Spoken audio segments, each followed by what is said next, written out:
Hey, ladies and gentlemen, Coach Jerry here, your host, and today I'm going to tell you four distinct reasons why you are insulin resistant or why you become insulin resistant that is not related to food. Not only I'm going to tell you these four reasons, but at the end I'm going to tell you exactly how to test how your body become insulin resistant at the level of the brain, muscle, liver, or what organ that really is the root issue or root cause of you becoming insulin resistant. Why would that be important? First and foremost, if you haven't understood it yet, when you are insulin resistant, you're basically setting yourself up to further condition or possibility or higher chance compared to a healthy person to become either diabetic or having some sort of complication down the line. Now, why is it important for you to do something about it and understand that if you have not fixed the insulin resistant, this is not a time for you to start learning stuff. This is not a time for you to say, I'm going to give myself 6 months to learn and fix the problem. Now is the best window of opportunity for you to fix the problem, because this is not a easy problem to fix for most people. When while the process is simple, and when you start doing the right thing and you start implementing the right thing, it's totally fixable and totally reversible. This is really a time in your life that you need to be doing something right away, because people tend to oversimplify complex issues and then tend to overcomplicate simple one. And this one, unfortunately, is not a simple problem to fix. And I can honestly say that because every single time I go to a blog, every time I go to a podcast, or I hear people struggling in a group, I always see the same pattern. They say stuff such as, I'm eating healthy, or I'm eating low carb, or I haven't had any bad food or processed food last night, but yet I'm struggling with my morning blood sugar readings. Or I just ate no carbs or something, whatever the case is, and I'm still getting my high blood sugar readings, right? So technically, this is a symptom of you becoming insulin resistant or being insulin resistant. Now, there are at least four, which I'm going to highlight here, which is probably the biggest one that also I could test on my own skin. Reasons why you're not or you are becoming insulin resistant that is not related to food. Number one, being sleep. I'm a very poor sleeper. I've always been a poor sleeper when I was a child. The first time I slept, my mom always tell me, the first time I was actually sleeping 8 hours straight, I have 2 years old. Therefore, before, you can only imagine the nightmares that I put her through, as well as myself not sleeping well. And this obviously got me to become a very poor sleeper when you grow up as well. When you sleep poorly, not only you creating stress, which basically enhance cortisol, but also create cravings, which usually get you susceptible to give in for the food that you're not supposed to be eating. And whether you do that or not, your body is always there is always this fight and flight mode, which is like fighting is like speed up every processes in the body, and flight, slowing stuff down or relaxing. There is always this sympathetic and parasympathetic nervous system imbalance. And when you sleep poorly, everything else get pretty much impacted. Okay, like you probably have that. And it's very common to see when you had a bad night's sleep, wake up, you take your blood sugar in the morning, and you have very, very high reading, or very, out of ranges reading that you usually don't have. That takes me to the second part, which is really stress. Every single time you stress, every single time you are stressed for something, whether it's something that is a stressor that is present in your life or is not present, you get really impacted again with cortisol, which usually impacts everything else in your body. And most of the time, you find your blood sugar to be out of whack. And this is usually related to those that also obsess about numbers. Every time you eat, you take your blood sugar.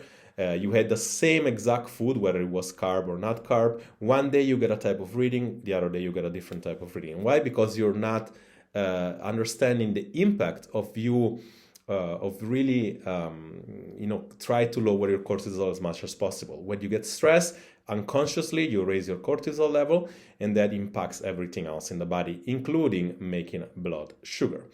The other reason, which again, it's kind of it's still data, and I'm still gonna put it on the nutrition side, but it's not one of the four. This is just something it's a bonus one that I just remembered right now, and it can be useful.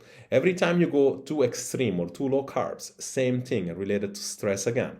Every time you create a stress in your body, whether it's from a stressor that happened in your life or from your nutrition, it becomes your body starts making sugar from other sources, even though you are lowering your carb, for example, right? So you don't have sugar induced from the nutrition. You start making sugar from your own body, from your own muscle, and this is why this could be also related to the stress part. The hormone imbalances. This is number 3. The hormone imbalance that people have, whether it's too much GH, too little production of, or too much glucagon, or too little production of some specific hormones or the adrenals, or not a functioning axis in your hypothalamus that produces too much or too little growth hormones. This is why you might be insulin resistant as well. When your hormones are out of whack, you get a discompensation, which I made an example before with the nutrition. This also happens that you make sugar from your own muscle because of production or lack of production of hormones. Okay, now it's not useful to understand. I mean, you could go to the doctor and see if every hormone is okay, but this is not really useful. If you know that that's the case, there are things that you want to start doing. Okay, and this is really on a case-to-case scenario that you might want to be doing. For example, if your GH is you figure out that your GH is the issue, and you know that the biggest production of GH is when you actually sleep. Try to get a better sleep, or try to regulate your sleep, or doing the best you can to sleep. It would fix automatically the problem, whether or not you understand that the GH is a problem. Okay. Now, the other thing that might be, and this is usually underlooked, which is usually training, or either too much cardio or too much exercise of an intensity that your body is not able to recover from. And therefore, in order to recover, it's really try to amp up all the body, all the stress hormones one more time. That really creates the issue. So as you see, most of the time, really, everything revolves around hormones and production or lack of production of hormones. When it's not dietary, when it's not nutritional, it's always hormonal. But you do need to understand what the root cause is, because if you don't, you're really gonna chase your tail, trying a strategy, not really understanding a strategy, and then failing. The other thing that you need to understand, and this there is several different things to test it and to understand it, is where your body is more insulin resistant at. Meaning, like, there is a level of insulin resistant at the brain, there is a level on the muscle, and usually when you are insulin resistant at the level of the brain, and you try to fast, or you try to do keto or any extreme approach, this never works, because first and foremost, you're never able to maintain it. And this is one sign or one feedback that you want to start observing that is telling you that you might be insulin resistant at the level of the brain. And secondly, even if you were to maintain it, your blood sugar is going to be high. Like you do keto, and most people have the lower blood sugar. And then some people, they do keto and they have very high reading, like myself, for example, right? And this is telling me that I'm insulin resistant to start at the level of the brain, and to actually go on a fasting approach or something of that nature, it will not work. So therefore, for me, on my specific case, it's much better to use mixed meals, right? Or at least have some carbohydrates in each meal, and have smaller meal throughout the day, maybe 4 or 5. And this is really, if you subdivide the calorie in this way, this really balances my blood sugar better, and get myself the ability to not struggle also to as far as an adherence point of view, meaning like if you adhere to a diet better or the nutrition better, you're able to sustain it long term and you're able to get results.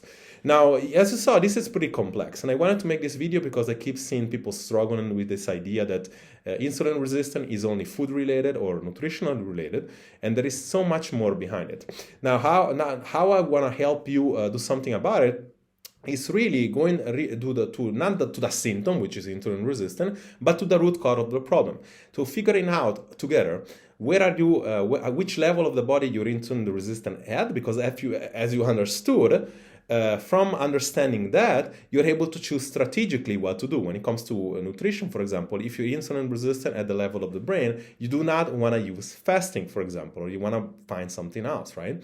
And secondly, you want to be, I want to go through the root of the problem and understanding what get you to be insulin resistant in the first place. Is it an environmental problem? Is it a bad choice that you have done in the past? Is it you dining over and over again? Is it you having a pattern that keep repeating itself, like binge eating or binge drinking, that really gets you to build a unflexible metabolism? Because when we get to that problem, when we get to the root cause of the issue, you're then able to plan, to set a goal, and to really get to the result that you want. So if you want to fix that, if you're in a point of time of your life that you're trying to get frustrated with trying stuff, hopefully they stick. It's like throwing stuff off the wall back to me, and then hopefully they stick. I really I encourage you to type down below assessment. What we're gonna do, you're gonna type here assessment. What we're gonna do, we're gonna jump in a call. I'm gonna have you fill out a form, and if I feel like I can help you, I'm not gonna accept everybody actually. Like, this is a free call, a free strategy call.